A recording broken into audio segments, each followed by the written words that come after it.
Welcome to the Four Brewers Podcast. My name is John Holzer, and as always, I'm joined by Jason Harris, Greg Nagel, and Tim Mather. This week on the show, I've been looking forward to this show for quite a while. We're drinking some beers from a brand new brewery out of Anaheim, California. We're drinking beers from Radiant Beer Company. They provided us each with, they provided each of us four beers, four different beers, a lager, a hazy double IPA, hazy pale, and a West Coast IPA. I'm really looking forward to these beers because I'm sure they're going to be fantastic. But before we jump into the beers, we got an email, some follow-up on a previous show where we were talking about Jason. He bought a grill, or what do you call it? Where you make smash burgers? A griddle, a flat top. Yeah, flat top. Yeah. This is from Mike Chavez, which I think is the same Mike Chavez out of Riverside that is also a patron of the show. It says, "Hey dudes, I'm finally catching up on the last few episodes. A couple shows back, John wondered about making smash burgers with Beyond Meat. It totally works. I make them all the time for my partner who doesn't eat meat, and they're great. You just got to learn to get them. You just got to let them get a good crust on one side before you flip them. On the most recent show, Jason was frustrated that he wasn't able to find a lot of single cans and bottles at 7-Eleven. There's a growing trend in San Bernardino County to have reduced access to single containers. There was a study published about 10 years ago that found a strong link between violent crime and access to single-serve alcohol containers, specifically in San Bernardino.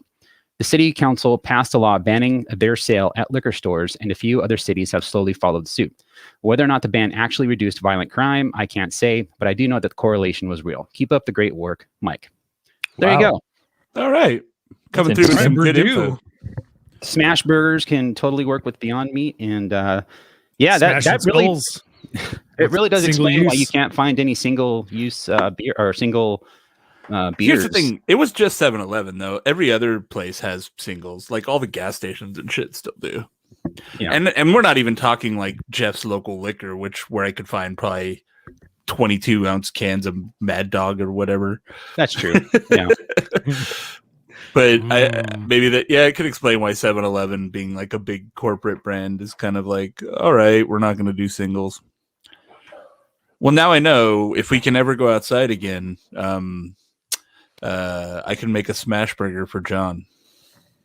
Yeah. I mean, I could make it myself too, right? I just need to cook it in a pan, right? Yeah, you can just do it in like a regular pan. Probably a cast iron will work a little better. Yeah, if you have I was gonna one. say, put it in a cast iron, and if you have another heavy pan, just smash it down on top. Yeah, yes, we have. You get out your homebrew grill and put your pan, your cast iron on that to get those extra BTUs going. Ooh. And you get it like 500. Just sear that fucker. Just that's how you do it, man. Sear that fucker. Speaking of kind of a small world story, because I drank almost all my 4-pack that they gave me, I had to go back yesterday and buy more beer. But Kevin Hammonds, who used to brew at the brewery, started up a smash burger thing called Hammer Burger. And it was just a local pop-up, but he was there. He bought a food truck and he's sitting outside of Radiant, and it was good to see him. Yeah, they just got the food truck, I want to say like last week. Before then, they were more of like a pop-up kind of thing. They set up in front of like a tasting room and cook some burgers. You could get them if they were still available, like in person, but typically they would sell out like for pre-orders. And I follow them on Instagram, and God damn it, they just look beautiful. Like the way they're constructed with the beef and the cheese and the pickles, I can see it in my brain. They look so good. You have to follow them on Instagram. Like I would totally. I've had it before. It's really good. Yeah, they look amazing. Have you noticed the trend of like weird like virtual restaurants that are just running out of like the back of a fucking Chili's or whatever? Yeah, pop-ups. It's become like a big thing. It's awesome. I mean, it's good innovation, and there's a lot of interesting people who wouldn't get exposure that are finally at least having a place or at least a way to get out there. I think it's pretty rad. So they're using the Chili's to make food? It's like they basically like sublease a part of the kitchen or something to make their menu of shit, and then they do it on like Grubhub or whatever. Interesting. There's a YouTuber who did one, right? The burgers that were fucking a big thing. It's like Savage Burger or some shit like that. Yeah, who was the one? I can't remember. It wasn't Jake Paul. Mr. Beast, that's what it was. Mr. Beast, that's what it was. Yeah. I've seen people like start up restaurants just out of their homes and do it all pure delivery. Like Jesse Friedman did that for a while. He was making, I forgot what they were. It was some baked item. And he had like branding for it and everything. And people would order it and they'd come pick it up. I discovered a breakfast spot inside the train depot in Rialto. Like the Metrolink train station has this tiny little kitchen in there. And I found it on Yelp and I grabbed this breakfast sandwich yesterday. It was the most amazing shit I've ever had. It was called the Black Mamba sandwich, and it was like bacon, cheddar, egg, a hash brown patty, and then sriracha mayo on like a brioche bun. It was the greasiest, messiest, delicious sandwich. That's hangover food. Blow that spot up. The Forum Blues Cafe for anybody near Rialto. I can totally veganize that too. Yeah. John, you remember Alex Davis from oh my god, I'm gonna forget from Library. Yeah, he was doing a bread thing for a while, and then he switched over to doing pizza delivery, and then he started doing pop-ups. It was pretty awesome. Yeah, I think he was donating that money too. He was donating. I think either all or the majority of the money that he was making off of that to social causes, which was awesome. Yeah, that was another Instagram account. Like, man, those pizzas he was making just looked, oh god, so good. So, thanks for the feedback, Mike. We really appreciate it. So, like I said, we are doing beers from Radiant Beer Company. I'm so excited for this. Yeah, they started up late last year, and it's owned, well, I'm not sure who the actual owners are, but the people running the company are Andrew Bell, who is formerly of the brewery and Brewery Teru, Jonas Nomura, who last came from Chapman, but he also worked at the brewery for a very long time. He was one of the OG brewery people. And Cambria Griffith, who also worked at the brewery. She was also OG to the brewery, and she's worked at other places since. I think her most recent gig was Figaro Mountain. Fig Mountain. I thought Andrew Bell may have actually been on the show before because he's definitely been in our circles, but the closest he came was donating a beer by way of Matt to the show. Okay, nice. Way early on, back in 2014. He was on New Brew Thursday. We had a homebrew competition, and he won the competition. And the prize was getting to brew your beer at a professional brewery, and they would package it and distribute it whole 9 yards. And he won. And back then, even he was a great brewer. The first place I saw Andrew was at a Stone Brewing Company event. He was like, he always would wear a white t-shirt, and they're always kind of tight, and he's got like a bigger upper body, like chest and stuff. Barrel chested. He looks, stout, and he looks like an intimidating person at first to talk to because he's kind of a bigger looking dude. But then when you talk to him, he's got like the softest voice, and he's really nice, and he's just a really cool dude, but very, very smart guy. At the brewery, he was the one that was in charge of the experimental brewing at the brewery. So a lot of the wacky stuff that eventually made it to the mass market started with Andrew. So they've got a solid lineup of people at Radiant. Like, it's for a brewery, opening up, and this is who's running the thing, like right out the gate. That's a very good sign, because these are all veterans in the beer industry. Yeah, I was going to say that Mr. Ryan Dick, who was also at the brewery, hooked us up with these 4-packs. So shout out to him. You'd also recognize Jeff Monig, who ran, I think he was like a tasting room manager or something at the brewery. He still might be like dual duty, but he runs the like outside sales. So a lot of brewery peeps over there. It's like family. Like, hey, what's up? I haven't seen you since COVID. Yeah, if it was normal times, like I could walk in there and just feel completely at home, because I know people.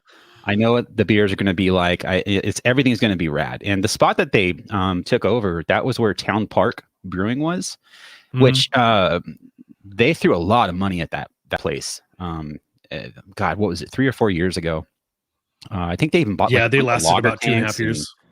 Yeah, the lager tanks. I don't think they ever used them. I got a tour of the brew house with Andrew, and a lot of the stuff they put in an RO system, and they sort of reconfiguring all the tanks and stuff like that. So they also have a canning line there. So they haven't commissioned it yet. They're still trying to figure out how to get that going, but expect big things, especially with we just cracked the first beer, by the way. I don't know if you guys did. Inherent Good.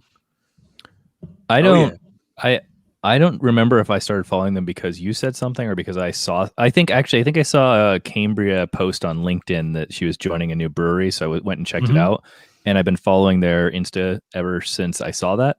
And just seeing the pictures of the place, like I mean, you've been there and it just looks so bright and airy and welcoming and modern and rad. I just realized, so I looked it up and I'm like, this neighborhood on Google Maps looks super familiar. It's right next to Chain Reaction. Exactly. Oh, I remember Chain Reaction. Oh, man, I went to Chain Reaction early last year. I saw the Get Up Kids there in February. Awesome. Yeah, the whole theme with Radiant is light, basically, light radiating. Their branding really does reflect it as well. Like this branding is right up my alley. It's like colorful. It looks like your shoes. It looks like shoes I would wear. Yes. I just absolutely love their branding with the two circles, like one with their logo on it and the other one saying what the beer is. It looks so good, and it will totally stand out on the shelves. If Jackson Pollock and Bob Ross were to start a brewery, it would look like Radiant. Do you think they'd let me park there and go to Chain, or do you think they'd tow me? Yeah, there's like 4 spots. So that whole area, that's like the curse of only Chain complaint is only like, complaint about Radiant nowhere to park in that whole neighborhood. There's like one furniture store that nobody's ever at. They're like, don't park in my spots, bro. Yeah, I remember that being a problem, walking like 3 or 4 blocks to get to the show. Yeah, the Denny's frowns upon you parking over there. I always found parking. Never had a problem. Gotta get there early. Special. Yeah. So I'm real curious what the hops are in this, because it's got like a funky earthiness to it. Really? I think it's Saphir. I could be wrong. Because they're also making a Pilsner, which I haven't had yet. And I'm not sure if he was telling me that Saphir was in the Pilsner or in this. This is made with. It could be this. This is made with. I'm sorry, I got the wrong beer. Never mind what I'm saying. Hang on 1 second. I was kind of thinking the same thing too, Jason. In terms of like, I definitely get the dry hopped like lager, but there's definitely a little earthy something. Yeah, the hops did have, like I said, kind of a funkiness. It's not like an off flavor funk. It's just like almost like an Idaho 7 a little bit. These are Saphir and Hallertau Mittelfrüh hops. Maybe Maybe that's your earthiness right there. Yeah, the noble the middle character. For me, I get this big chamomile and lemon, like lemon rind. It's very bright. I get a touch of bitterness and then a whole bunch of, like, the first thing I thought of was lime. It's very subtle, but it's very citrusy, like Greg said, rind. Yeah, I could see that. Like, pithy, not necessarily bitter pithy, but definitely like fruit forward on it. But it almost tastes like there's fruit added to this. That's how fruity it is. Or they added like some kind of peel to it, but they, I don't think they did. It's just the hops. Right. This is like giant Stein worthy. No doubt. I've been through like a case of these things. Oh man. I will say that this is based off of their first beer that they actually created, which was Recommission. It was just a plain old lager, like a Hella style lager, and this is the dry hopped version of it. But who in the hell makes a lager as their first beer? I was gonna say coming out the gate with a lager is like a fucking Babe Ruth point your shot. Dude, I'm telling you, it's Andrew. Like, what are you worried about? Like, why are you even asking that question? Like, he's gonna nail it. I mean, come on. One thing I will say is, maybe, I don't know if it's just me, but the carbonation on mine is pretty damn non-existent. Yeah, my head burned off very quickly. And, I'm not seeing any, like, barely a bubble or two in the glass. Yeah, it's definitely carved. Like, I can taste the carbonation, but I can feel the carbonation on my tongue. But yeah, the head does burn off pretty quick, which kind of sucks. But what are you gonna do? Also, just real quick, since I'm on their about page, and I think we did 2 out of 3. We name checked Andrew Bell and Cambria Griffith, but did we mention Jonas Nomura, president? That's like their core 3. Okay, just making sure. Yeah, he came from Chapman. That was his last spot. Gotcha. Yeah, a lot of the key investors are Blizzard employees. That's aren't they? Didn't Blizzard also go big into Bottle Logic? Or are they on you know what? I think a few people did, but this is there's a lot of Blizzard people floating around OC. Looking to blow their wad on breweries, which I'm fine with because I love Blizzard and I love beer. So yeah, that's pretty like a happy cool. marriage. I would love to have investors from Blizzard. That's fucking cool. and they're local, right? They're all local, shitoutof.com. Invest the shit.com. If you would like to financially support the Fort Brewers. If I had money, I would totally be an investor in Radiant because I guarantee they're going to go places like, how ballsy is it opening a brewery in the middle of a pandemic? Like you have to have confidence that you're going to be able to, do your thing, and your investors have to be equally confident.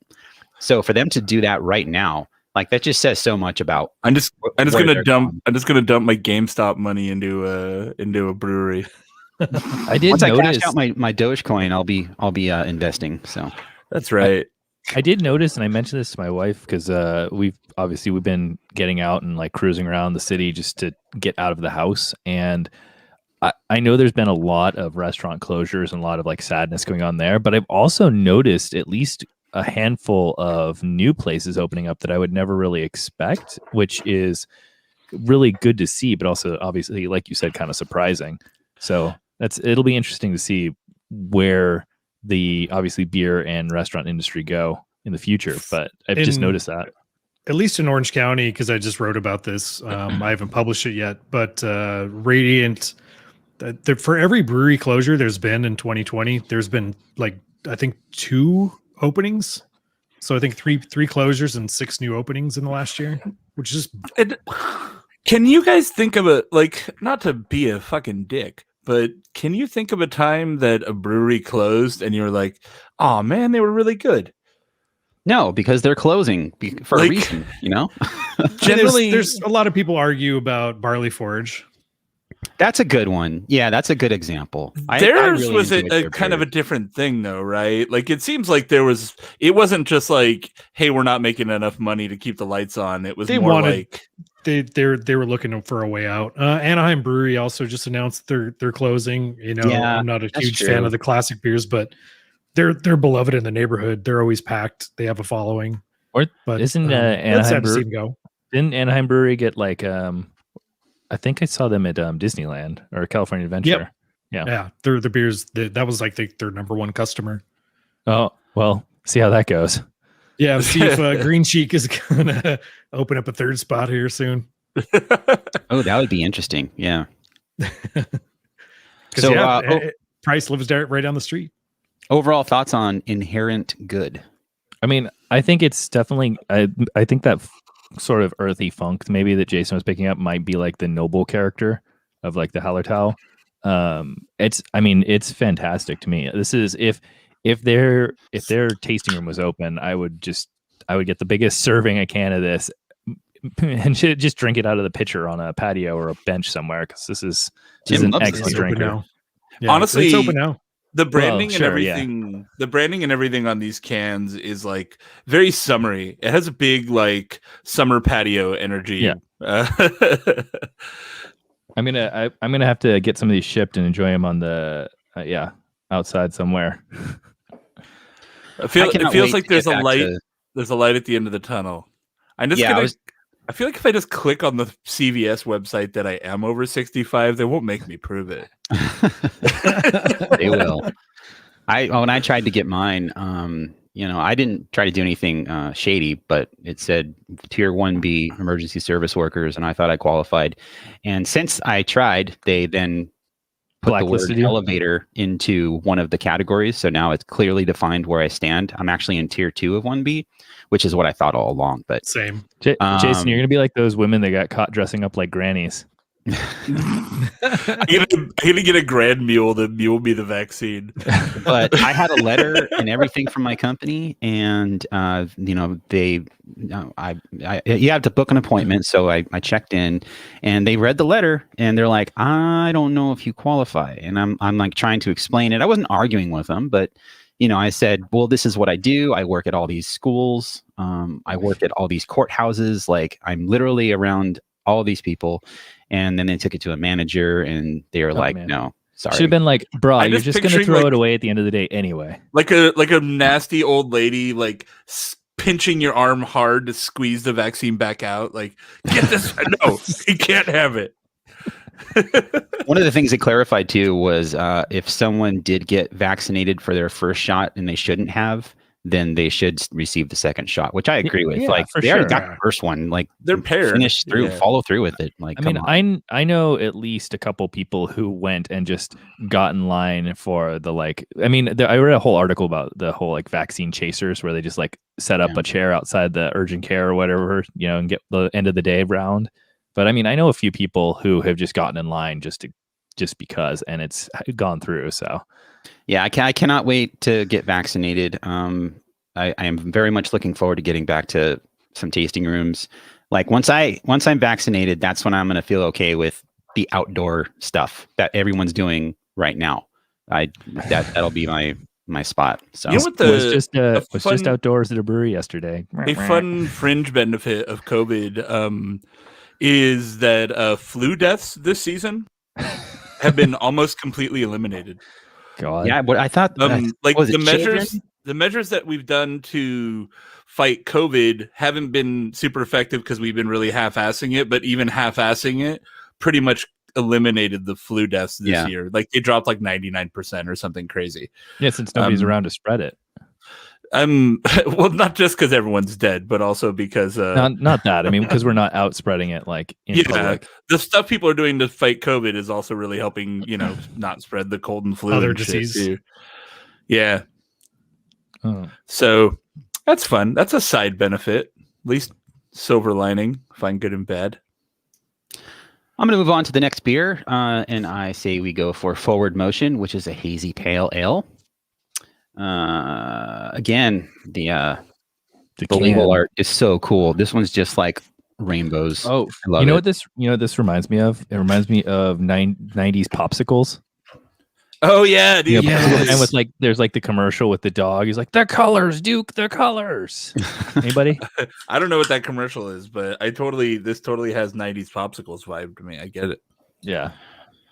This is a hazy pale ale with Citra and Motueka hops. Hazy Pale coming in at 5.6%. That's what Untapped says. Is that what the can says? Yep. Yes. 5.6. John, Hazy Bell, you still have it. I have the gong. You have the bell. You're in the room. Did you throw it out? The bell's far away. I'd have to get up and take my headphones off. I hate this place. I have the gong. There. Does that work? The soundboard's back, by the way. Ooh, Greg, sugar cookies.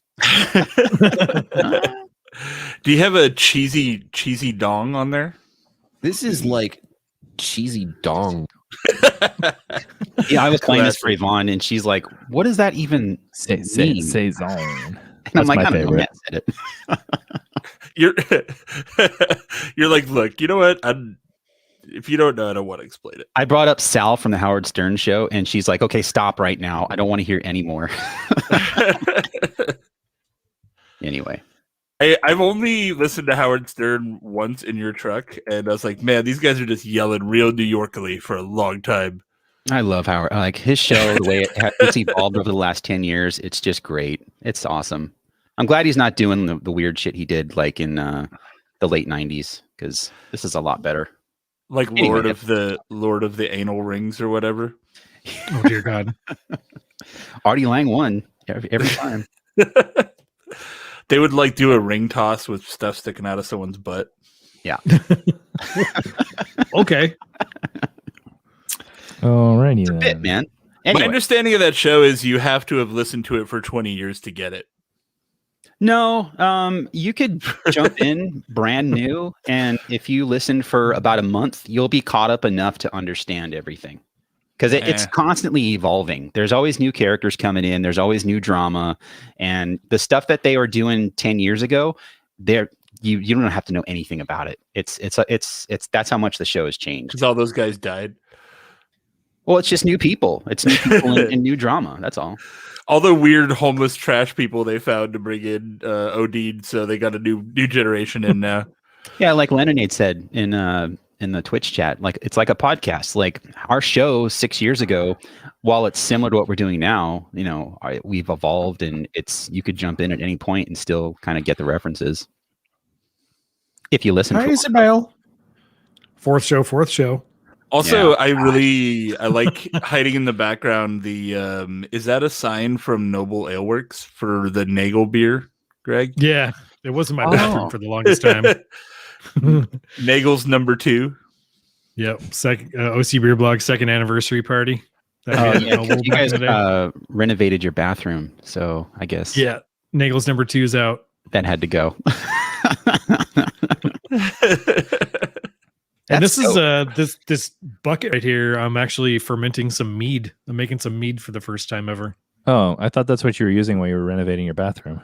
The bucket, yeah. You making some?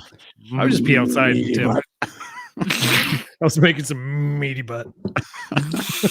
That worked out perfect. Oh man, I know. Oh damn. Anyway, forward motion. This is looking really good. It's got that nice quality haze. It's not like a silicone thing. The aroma on this beer is great. Yeah. Just has a nice bright hoppiness to it. Like it's in the weird, like right on the teeter of like kind of piney, kind of tropical, like right between. Yeah, again, I'm getting a lot of that same fruit character on the nose, kind of like a citrus peel kind of thing. Not danky or too earthy for me. It's very citrus forward, which I guess with Citra and Motueka. I don't have a lot of experience with Motueka hops, but can you just say that a few more times? I love Motueka. That's awesome. Please bring me the Motueka. Right dude, this beer, the mouthfeel on it, like they nailed it. Yeah. It's got that kind of smooth, like pillowy mouthfeel, but without being like cloying or like coating your palate. It doesn't hit that like grittiness that a lot of the hazies get. This is really cool, and I think they managed to get the character of a hazy pale that you're expecting, while keeping the hops still pretty bright and not getting that like sanded off edges hops. I really like what they did here. I mean, again, you got Andrew brewing these beers. He came from the brewery where he was making the same beers. Like, offshoot. It's not like this is anything new for him. He was honing this skill with offshoot the entire time. You say that, the other thing, I could see that. I was going to say the other thing is like somebody who's just starting a brewery from scratch and they don't have any brewing experience. They're not going to get the best hop contracts. They're going to get leftover hops from other breweries, and that's where another piece of experience comes in, where all these people. You've been buying hops from BSG or these weird boutique hop farms all around the world for years, and you just, hey, I got a new brewery now, and they're still shipping you the same hops that you're already getting. So I think you're getting that quality in this beer, especially. Like, I'm not big on hazies at all, but a 5.6 hazy that's bright and actually has some hoppiness and it's just a bit lighter on your palate, whereas like a West Coast kind of hits you a little harder. I could see myself actually buying this and enjoying it. Like that's 100% what I was thinking too. Like, I'm like, anybody who listens to this show regularly knows that we're not the biggest fans of hazy IPAs, but I think this manages to have something for people who like a more traditional IPA while still being what the customer who's asking for a hazy IPA expects. And I think they did a really good job with this beer here. And again, keeping the alcohol low with this big flavor, super fucking good. Yeah, beer. it's not, I mean, at 5.6, again, you brought up the alcohol. It's perfect on the mouthfeel and the balance between the bitterness and the residual sugars left over in the beer.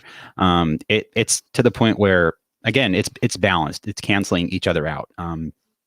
And you just taste like the fruitiness, the citrusiness of like the hops in the beer. For me, it's a good beer. It's great. Like if I brewed this, of course I'd be ecstatic. Like it's fantastic. For me, it's just a little too heavy for my palate as far as the haze goes. But that's going to be true with any hazy pale ale or IPA like this. So, but for what it is, it's fantastic. Again, to me, I think they did a good enough job with it where they didn't go too sweet. Like I would be shocked to hear if they threw in any sort of like milk sugar or anything in here or anything like that. They didn't go too heavy on like throwing a crap ton of oats or whatever in there. And maybe they did, but it doesn't feel like some of the beers you get just kind of feel like a blanket, like molasses flowing over your tongue. Yeah. And you don't want that like oat milk feeling. Oh God, like that fucking Dogfish beer, right? That was just like yeah, exactly. That's a good example. It's just milky. For reference, a very popular beer called Sierra Nevada Pale Ale is also 5.6 ABV. And I mean, I can see myself sessioning this beer like I would, a few pale ales. And I think it's great. Not to besmirch the legend, but the flavor in this compared to like a Sierra Nevada Pale is just there's tons of flavor in this beer.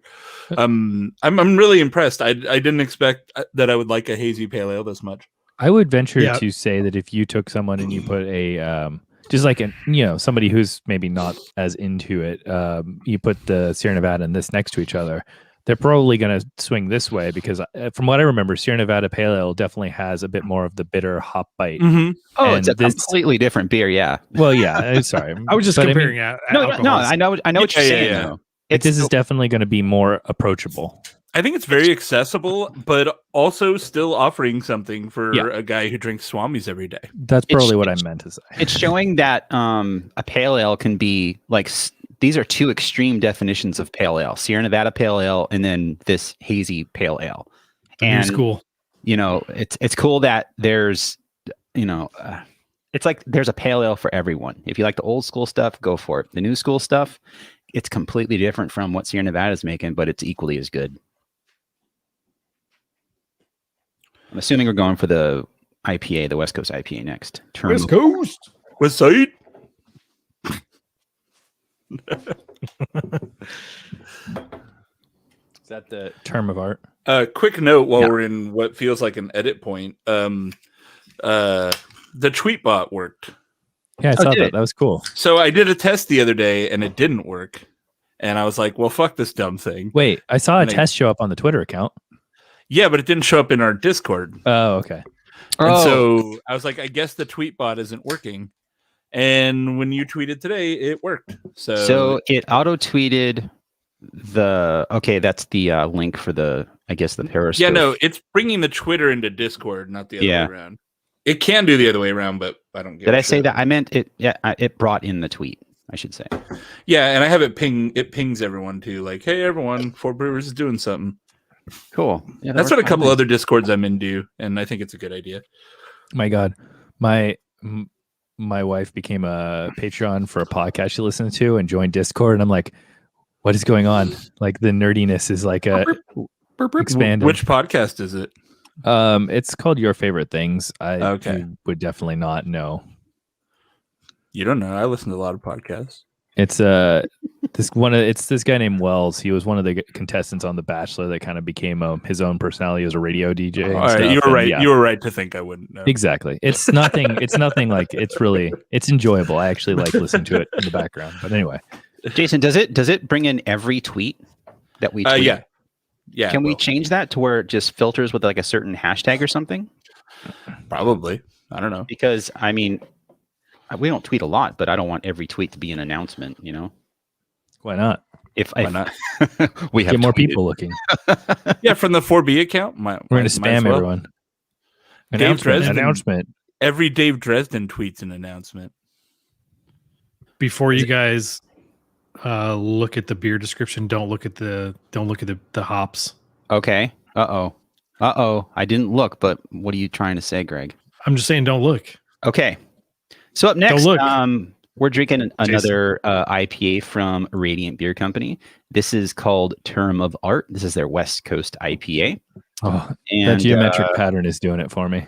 Greg's telling us not to look at the Untapped page. Don't look at the hops. I will say the cans don't really have any information on them. Greg's like, don't look. I'm like, there's nothing on the can. Well, the can says India Pale Ale, 7.0% alcohol by volume. And I would say if I have one constructive criticism, one, put a date on your can, and two, put your hops on your can. cut them some slack. Like, I'm sure once their own canning line gets up and running, they'll John, be constructive criticism. These are first runs. Yeah.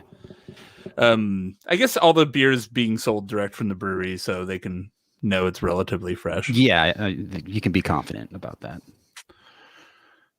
This beer is crystal clear. Look at this. Oh my god. It is. I can see the logo on the glass. Yeah, that's on the other side of the glass. So they do have a filter, apparently. That's good. It has a nice sweet aroma. This is a very new school approach to a West Coast IPA. I'm getting very low bitter on this. What do you guys get? I have a bad bitterness tune. Extremely. This is very light on the bitterness. Mm-hmm. Wow. For me as well. Oh, but yeah, it is. Great hop flavor. Yep. This actually really reminds me of Breakside Brewing Wanderlust. Very, very specific reference point that maybe you guys won't get because that beer we don't get along here that much. But Wanderlust from Breakside in Portland is just a very clear West Coast super hop bursted beer. And it was everywhere in Portland. Like, it is like the default beer. It would be like Stone IPA. Huh. And this reminds me of that a lot. And that is a compliment because I fucking love that beer. There you go. So anyways, I read the description of this beer and I sent before I had it. Okay. I sent Cambria a message going, I don't like Idaho 7 hops. Change my mind. I knew it. Damn it. And it's a supporting hop in here, but it's in there. This is Citra, Simcoe, Idaho 7, Falconer's Flight, which Falconer's Flight is like a blend of 7 different hops. Dude, right? And then you cannot. So there's like every hop in here. I guess, okay, Idaho 7's in there, but does that mean like we found our first good Idaho 7 beer? Yeah. I mean, we did. Okay. Absolutely. I mean, this is the first Idaho 7 beer that I've actually like bought again.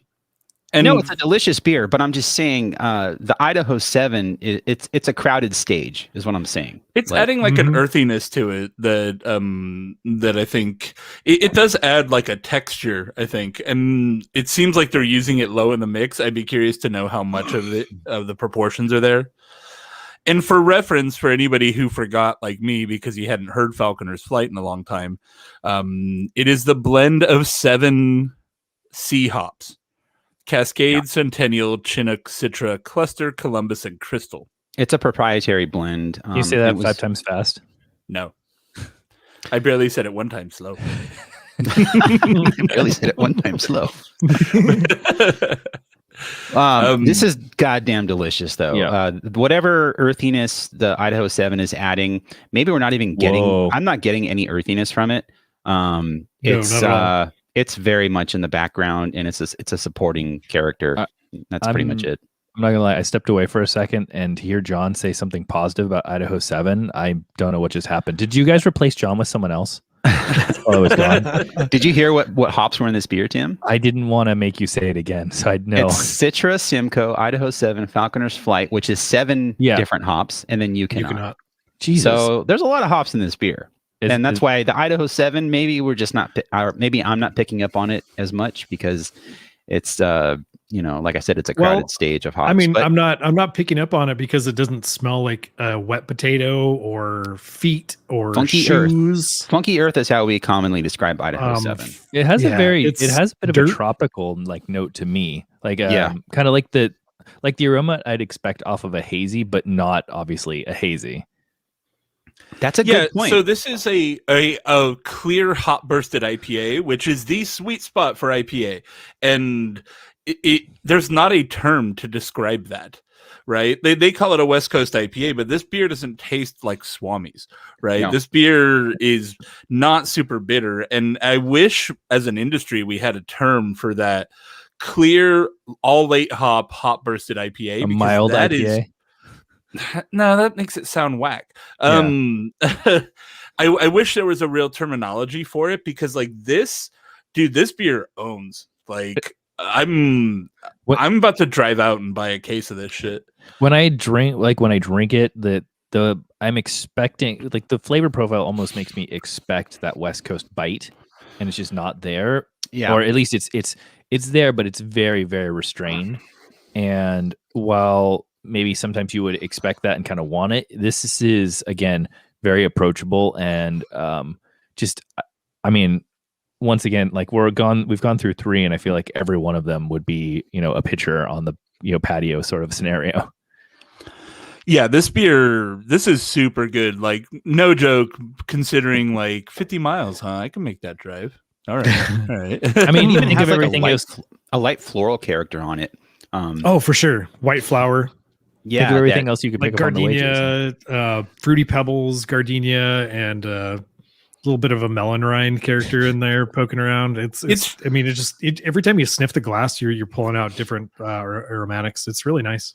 It's letting the hops be the star without getting all that bitter in there. It's just hop character all the way through. And yeah, there's a lot of hops, so it's hard to pull any one particular descriptor out of there, but the blend works really well. And I think historically some of the best IPAs have just a ton of hops all blended together. I think really good brewers will make their recipes where they're hey, I want to bring in a little bit of X, Y, and Z. Why don't we up the % of Simcoe to get more of that Simcoe-iness? That was pretty much the story of Sculpin, right? I mean, that was like a bag of hops thrown in whatever they had at the homebrew mart. Okay, and sorry. For reference, the beer that I was comparing it to, the Wanderlust IPA, is Amarillo, Cascade, Mosaic, Simcoe, and Summit. So same kind of thing. Huh. Okay, Brewers. Also, none of the same hops. Speaking of Ballast Point, are they back on our radar? Are we gonna can we drink their beers again? I bought a 6-pack of Sculpin, and it was pretty decent. Okay, that might be interesting to go back to, because it's they have a dry hop lager now. I'm curious about. I have a question for the Brewers. Okay, so this has obviously a crap ton of hops in it.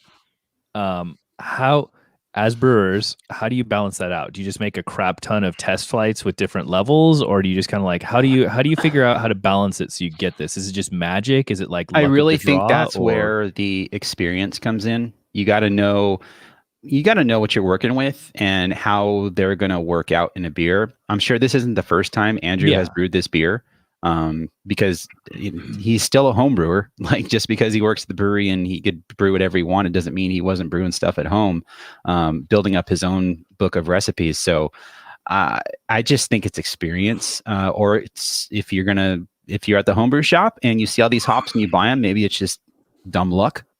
Are you I was going to say, if you're a brewer though, I think just like a musician, if you're writing music, you have your hi-hat and your drums, and you have your bass guitar, and you have your bass lines and stuff like that. There's hops that fill in different roles of a song. And I think when you've brewed with these ingredients over time, you sort of know how to piece that together and have it come out in the glass like a perfect song, so to speak.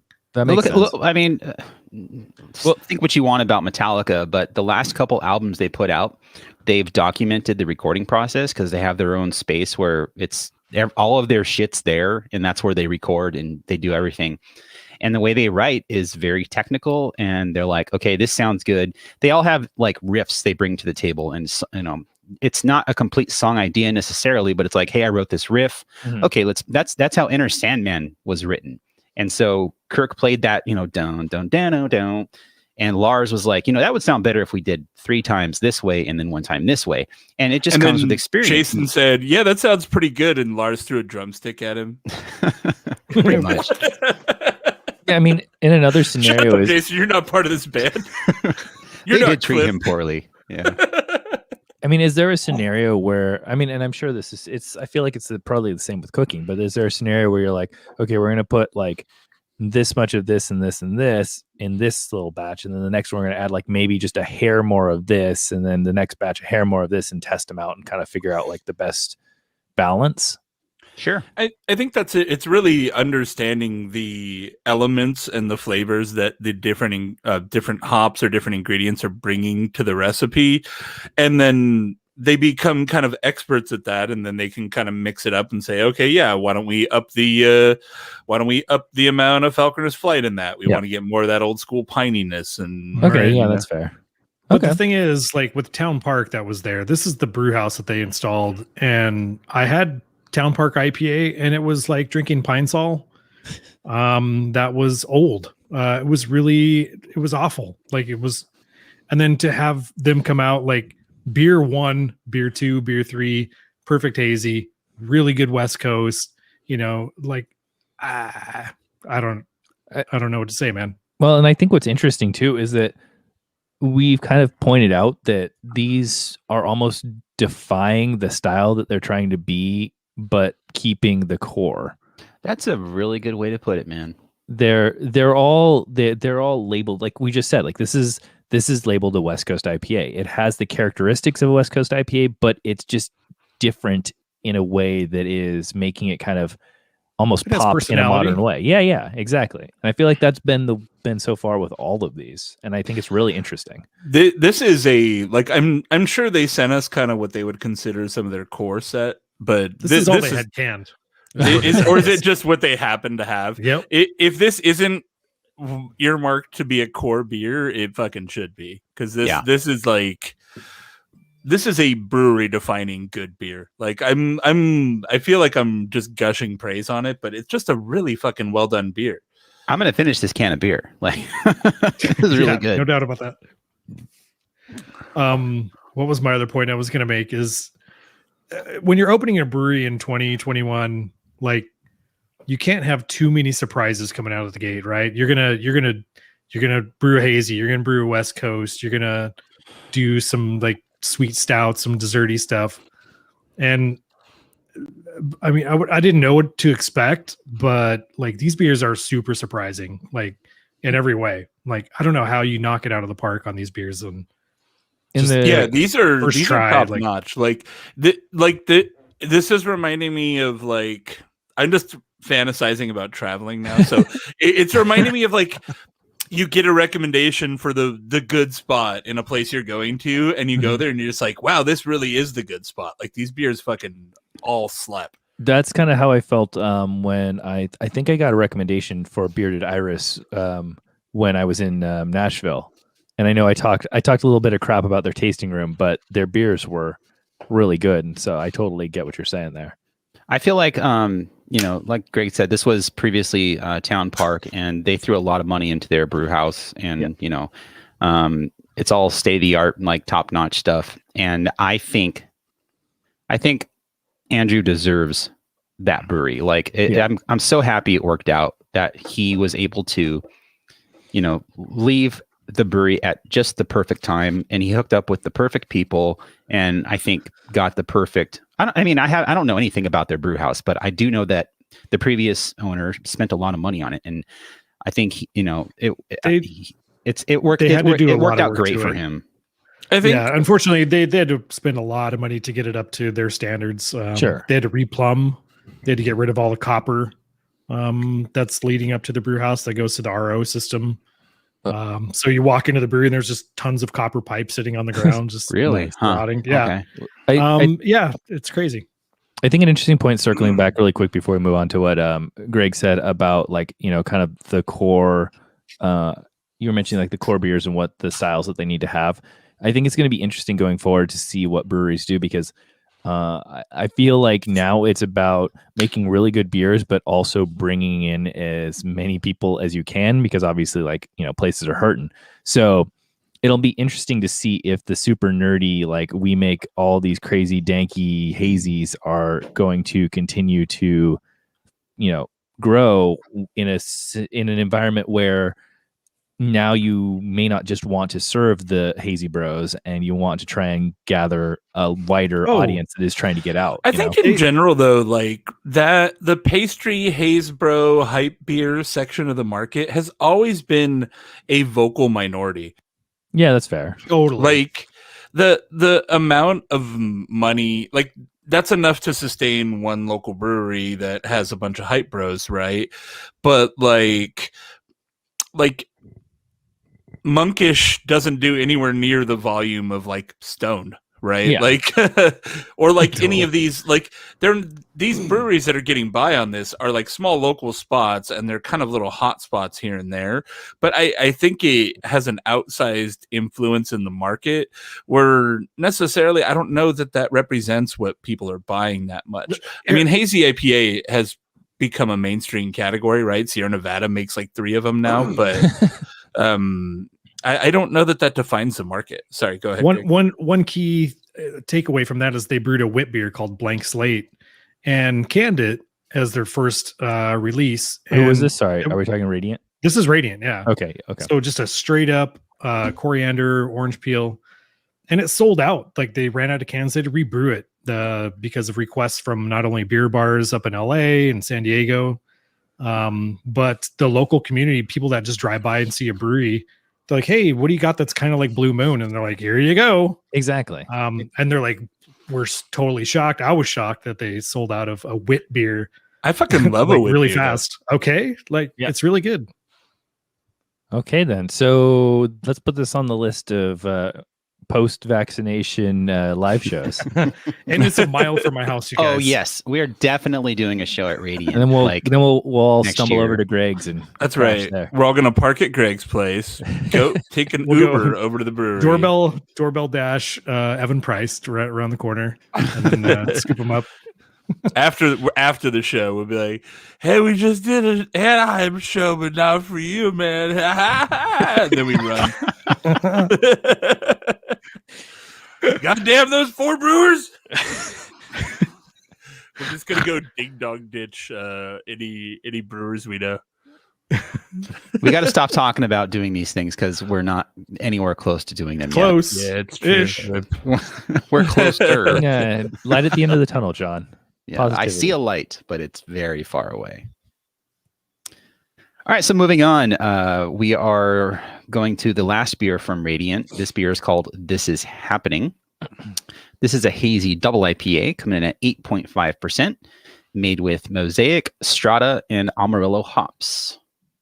So it's probably going to be fantastic. Strata is one of my favorite hops in the world right now. Mosaic and Strata is like a home run combination, so I have high hopes.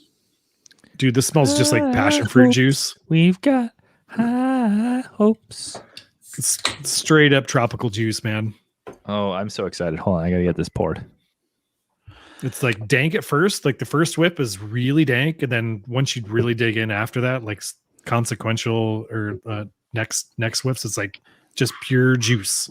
It's got like a sharp, dank nose on it. That smells fantastic. Somebody's yappy dog. Who's yappy dog? Yeah, my wife's home. Yeah, I've trained the dogs to hate her.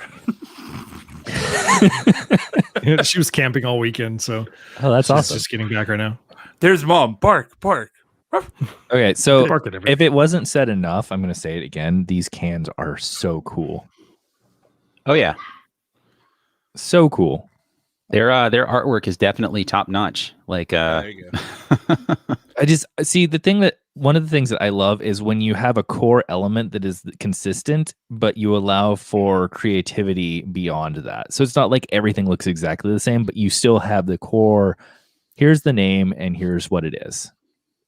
I'm interested to see what they do with like darker beers, because their whole shtick is, all light, radiant, and dark beers are the opposite of that. Maybe they won't. Well, I think they could, like Tim was saying, they could stick with that kind of the 2 circles theme, keep that, change the coloring. It reminds me, honestly, not aesthetically, but in the simplicity and the way it has room to edit is kind of in like the old Modern Times labels or the original Modern Times labels, where like they had this consistent theme. But this has a little bit more with it because, like there's like the foreground of the Venn diagram, right, of the brewery name, the beer name, and then I like how there's it's like standing out light right in the middle. Yeah.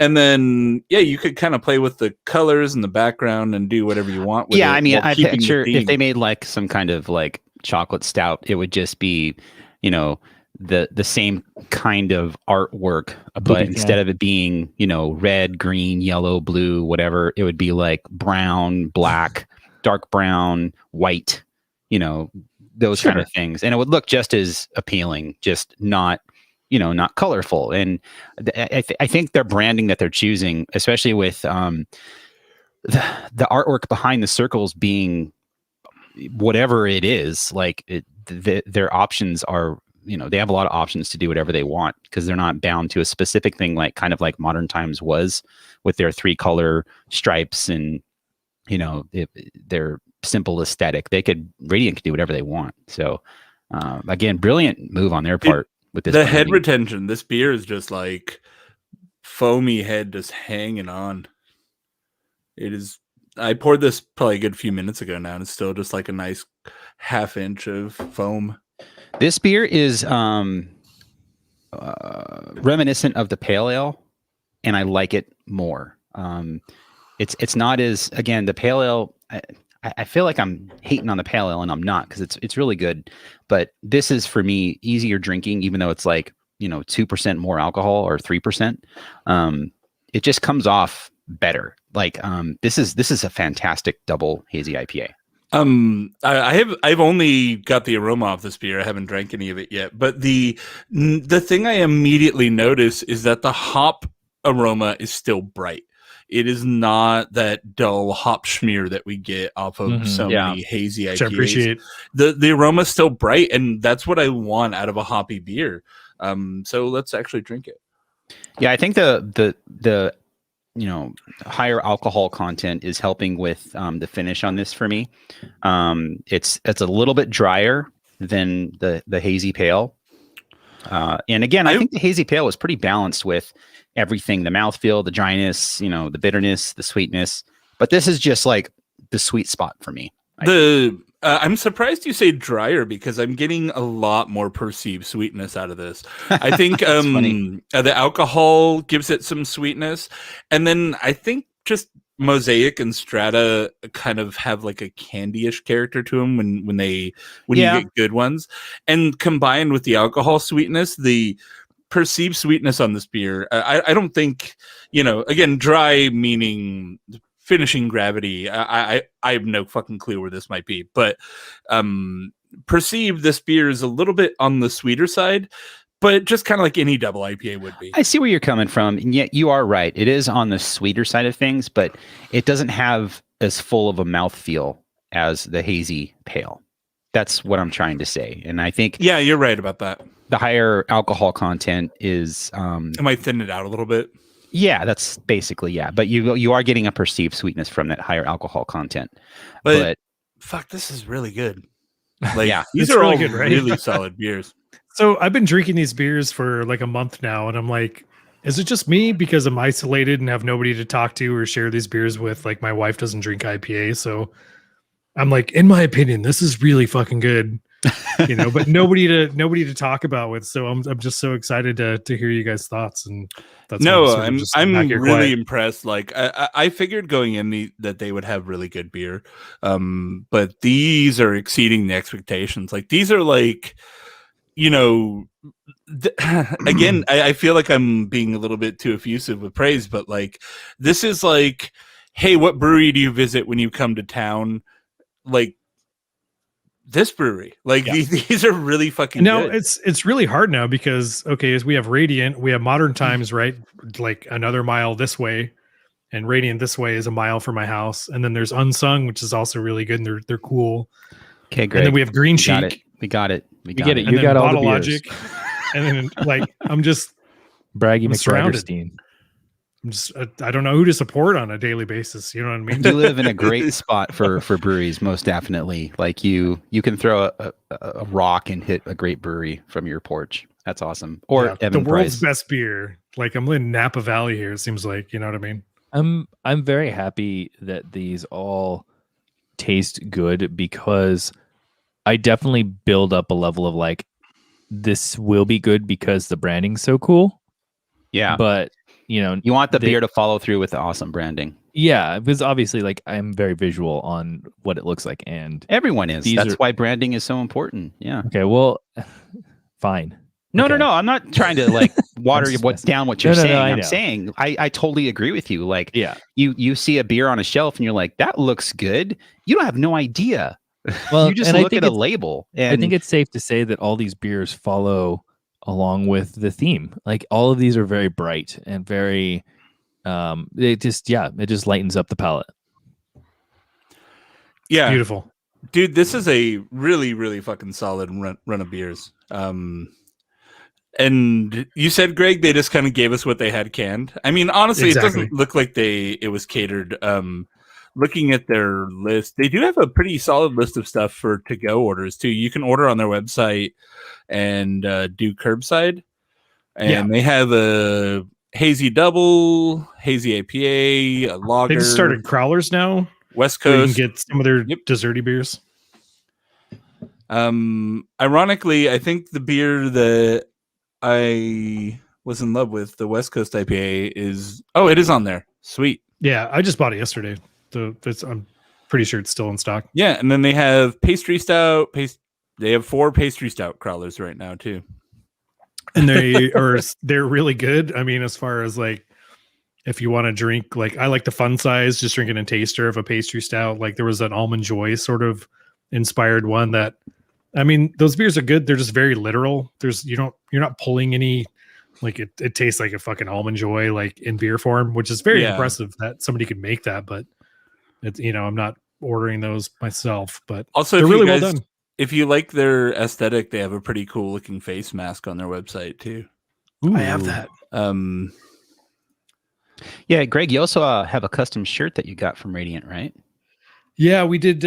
One of the things that they're trying to do is if you buy a white long sleeve shirt, one of the things while you're sitting there in the picnic tables, they want to do is like tie dye on the spot. So they give you like the gloves and tie dye bucket. And all the rubber bands, sort of like, and then you can do it while you're sitting there, and then you take it home, you wash it, and you have your own custom shirt. Which is pretty. Do they give you like a bag to put it in so you don't stain your? It's a Ziploc bag. Oh, okay. I love that. I will go there purely for that. That's awesome. Tim, having hair and a beard like yours and being into tie-dye is very on brand. No, I mean, I'm not. Oh, God. Get out of here. I'm not necessarily. I don't have anything tie-dye. I just think it's a cool thing to do. Like, it would be fun to go and just do that. No, it does sound really fun. Get out of here. I completely agree. I just think you should embrace a full hippie aesthetic. I don't know. Nothing else about this is going to be hippie. Whack. My 2000s emo playlist says no hippie. Fair enough. Oh, speaking of 2000s emo, did you guys see Turntable FM is back? What? I don't know what that is. What? Turntable FM was the best fucking website. It was basically like this Flash website where you would go in a room and there's 5 little avatars, like little cartoon avatars that are DJs, and you just play songs, and then everybody can, like, if they thumbs up your song, then their little head will bob in the crowd and you get points. And if everybody thumbs downs your song, then it skips it. It goes to the next one. And it's just this cool little, like, kind of pre-social media, like cool social music thing. And it got shut down because music. And they just relaunched it like a week ago, and it's using YouTube for the music now, so it's not like violating copyright or whatever, and it owns. Nice. You know what else is cool? We did with some buddies of mine that live in Vegas, big screen on the Oculus or any headset. It's like a movie theater, and you can just sit with your buddies and throw popcorn at each other and draw stuff in midair. Ready Player One really is coming cool. faster than we think. So if you guys want to do a movie night, and I'm gonna hold off. I mean, I really want to buy the Quest 2, but another one's coming out around the corner, and I'm just going to wait because I have the Go, and the Go was underwhelming for me. The resolution was not great. Are you sure that there's another one coming soon? Because the Quest 2 came out in like October. October, really? Yeah, it's pretty new. The Quest 2 just came out. I feel like really I should inexpensive. wait. Yeah, that's what, $300 like for the. Yeah, I paid $299 for mine, and I got it like the day it came out. Did we have a good ending spot for this show? Like, are we doing the barley wine? No, let's do that on Kyle's random show. It'll last. That would be very awkward to throw in that barley. Have you seen the bottle size on that? Yeah, it's like a 2-ounce bottle, and it's bigger than that. It's tiny. Yeah, it's a 4-ounce, I think. Okay, I just want to like take it to the dome. Let me wrap up this show so I have a good ending point. Right. So I'm really stoked for Radiant. As far as breweries that have opened recently, this is the one that I'm most excited for. Again, I'm really happy with the people that are behind this spot, especially Andrew Bell, Cambria being there. Like she is one of my favorite people in the brewing world, like in the beer world. She's just so fun. And out the gate with just home run hitter beers. These are fucking world class. Yeah. Agreed. I couldn't really pick a favorite here necessarily. Well, I could. The West Coast IPA was probably the best beer of the bunch, but that doesn't mean the others were inferior. Everything was fantastic. Like, and I didn't, I had no worries that they would be bad. Like, it's Andrew Bell. Like, the dude knows what he's doing. So, thanks to Radiant for supplying these beers. Thank you. Yeah, these are fantastic beers. And Ryan Dick, thank you also. We appreciate the hookup, man. Is that good enough? Sweet dude, yeah. We did it. I was like, hey Ryan, we're gonna do a 4 Brewers podcast. He's all. Is he working there? I thought he was working at Modern Times. Nah, he saw the opportunity over here and he jumped ship. But he was at Modern Times for a moment. Right? I mean, he could still work at both. I'm not 100% sure. Okay, all right. I stopped recording, right? Mm-hmm. All right. And I hate this fucking little keyboard. Rarf. I have a fucking mosquito bite on my ankle. This fucking thing. Ooh. Oh, I gave you that. That thing sucks. I already had one, but I lost the transponder. So then you gave me one. I just used it for that. I bought that when I was working in on Catalina Island. So I could like sit in my bed and control my computer and watch TV and stuff. That was like 5 years ago. Time flies, man. Yup. Well, good stuff, man. You should have taken more advantage of Catalina, man. I feel like you'd Bye, be Jason. having fun there. Cheers. Bye, Greg. To Jim. Yep. Bye, Greg. I'll see you guys. All right. Bye. Peace. All right, my real keyboard's back. Enhance. Honestly, like enhance. There was nothing to do that interested me in Catalina. Like I did not want to be, and it was at a very low point in my professional career. Like being there, I just was not happy. Like I hated everything about working there. It was bad. You should have like gone and seen a bald eagle. You know they have buffalo there. I saw some deer. Some random deer. You could do photos. like a Jeep tour. They would probably take you to like where the buffaloes are. I saw a possum. If I were a runner back then, that was like 2 years before I got into running, I think 2 or 3. It would have been fun to like run there, I think. But yeah, the hotel we stayed at was the same hotel we were modernizing their elevators, and I just felt like I was at work 24 hours a day. The only hotel? No, there's a few over there. Hotels there. Okay. Yeah. It was a weird place though. Like I don't know how you spend more than like an afternoon there. Mm-hmm. Like it very much was like cool. I took the boat. In fact, I think we took the earlier boat. Like when I went there, I was like, let's take the like 6 p.m. boat, and at like 4 or like 3:30, we're like, is there an earlier boat? Like, yeah, there's a 4 o'clock boat. We're like, oh, sweet, let's fucking go. One thing I will say, my boss, who our relationship over the last 20 years has always been awful. We would, like, my normal hours are 6 to 2:30, and we would take the 1:30 boat back, and he never once said anything. Like, because technically we're supposed to work until 2:30, but if we're taking the 1:30 boat back, that means we're finishing at 12:45, taking the Stop giving it shower, away, John. You're gonna packing get our You're stuff. gonna get back. You're gonna get pay taken away. Nah. So, yeah. At least we got to be like, I'd get to Long Beach by 2:30, and I'm home by 5 o'clock ish. So, hey, I've got a question for you guys. Actually, just throwing it out there as a curiosity. What do you guys think about? I know we're doing weekly right now, and before we were doing 4 shows in one day, which was insane. What do we think about maybe doubling up some weekends? I'm just curious if that's a thought. I'm okay with that. Free up something, because I mean, 4 is a shit show. 2 maybe. 2 is the max. Yeah, exactly. Yeah, batching 2, I don't see a problem. I mean, again, we're in our house, so it's not like it fucking matters. And again, I've got 2 shows in the can, like, just because of my laziness. So if you wanted to skip a week or you had to, it's not a big deal. But if we did want to, like, stack up shows and do 2 would be the max. Okay. Fully admit it's selfish reasons. No, it's fine. I don't know. I think I mentioned. Well, I started a new real job. Right.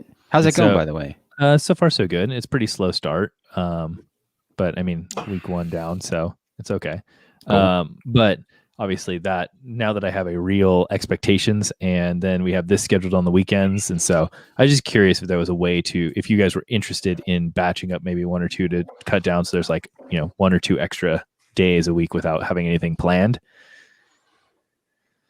I'm open to whatever. Like, if we batch 2 shows in a day, it wouldn't bother me at all, but no, it's fine. So we could look into that. Honestly, although we do have kind of a schedule for the next month or whatever, but yeah, I don't need to do it right now, but I'm just curious for future shows who want to try and do that. I mean, at some point, right, we are going to transition out of COVID life, and we'll probably get into more of a blended schedule of, like, in person and remote. And this is what I see happening. We're never going back to 4 shows in one day. Never. I don't ever want to do that again, because it was too much beer. The shows suffered, and it's a lot to ask, especially for people driving out here. Yeah, so that was interesting. Yeah. So in the future, maybe the max in one day, that if we do a show in person, is 2.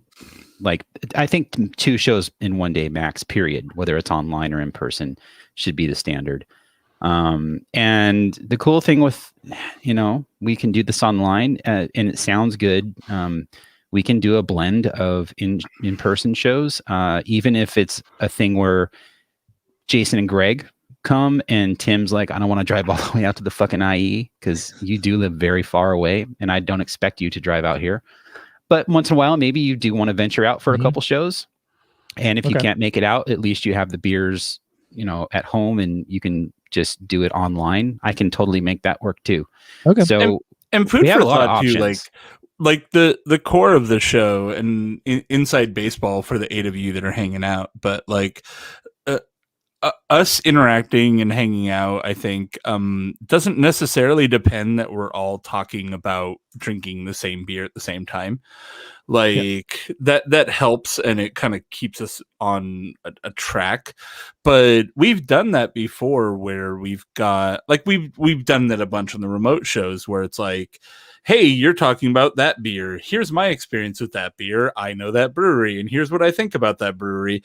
I don't have the beer in front of me, but I can still converse and contribute, right? Yeah. And so we could easily do that, where, like, hey, you know what? So-and-so can't drive out to the studio today. We're going to do a show, but I'm going to dial in and still contribute and be a part of it, and not necessarily be like, well, over here, I'm just drinking this, and I'm jealous that you guys are drinking that good beer or whatever. But yeah. Okay. Cool. Yeah, I just wanted to check on that, so I appreciate it. Yeah, if anything positive has happened from this whole thing, it's that we were forced to figure out different ways to do this show, and I think at the end of the day, it worked out for the best because I was forced to figure out how to still have a show that sounds good but recorded remotely, and we totally did it. And it in hindsight, it wasn't that big of a deal. Like it was a matter of what's buying hilarious some good mics. is a lot of really popular podcasts I listen to. They just record shit like off someone's fucking laptop mic. Yeah. And they don't care. They'll be like, so and so called that. in and that is they're sacrilege. so and so just FaceTimed us and we're just recording it off the iPhone mic, and that's that. I'm sorry, and you can get a good podcasting setup for under $100. Just do it. Like oh yeah, but with guests and stuff, like people will just be like, yeah, my guest called in and he's that's one. Yeah, he's in the middle of the 405 standing on the median with traffic in the background on his cell phone. Guests are different. I'm talking core hosts of the show. Yeah. Like you should all have a decent setup. I think we've got a pretty good setup going. So I definitely want to come and see you guys again. So that's for sure. But I think, having the ability to do blended just is great. So I feel like when we get back into the studio, we got to do a showdown. Sure. Dude, that's number one priority. Yes. Like we haven't done a real showdown show in forever. We just got to do a showdown. What would it be though? I mean, we haven't done stouts in a long time. As much as I'm kind of fucking over stouts, we did that barrel aged stout show like ages ago. Of course, that then just is like DUI Central. So, yes. Quick pause. I have to take a bio break. Or do you guys just want to wrap it up? Yeah, I've got to bounce. Yeah, we'll wrap it up. All right, Cheers, guys. bro. See you later. Everyone hanging out in the chat. Thanks for hanging out. I don't think we had any subs in the Twitch stream. I know last session, I think it was Leninade donated 2. Thank you. One was to Hopdell Land. I can't remember the other one. So I'm sorry I didn't mention it before, but yeah, thanks for that. And thanks for hanging out. And we'll see you guys next week. Next week we're doing the Kyle beers. Kyle blind, and I guess we're doing a blind mystery beer kind of showdown kind of thing. Nice. Not a showdown, but I can only assume it's all modern times because yes, exactly. All right, take it easy, guys. See ya. All right, see you guys. Hi, Sarah. Bye, Sarah.